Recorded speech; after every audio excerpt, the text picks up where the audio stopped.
Well, with Ken telling us most of the state under an extreme heat advisory, we should all take outdoor precautions during this time.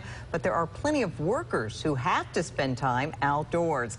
And with temps reaching up to 110 degrees in some parts of the state, 12 News reached out to Watkins Construction and Roofing to see how their employees are dealing with working in this heat. With the intense heat, it slows us down a little bit. You can't really work as fast. You have to take your time so you don't exert yourself too much to dehydrate or heat exhaustion or anything like that. I mean, it cuts our productivity down during the day. It's minimal if you take care of your things that you need to take care of. Hydration starts before you get into the heat. Hydration doesn't stop once you get out of the heat. So really just more stops at gas stations or water breaks or things like that. Now, temperatures are expected to cool down through tonight and tomorrow and into the low to mid 90s. Temperatures are expected throughout this weekend and next week.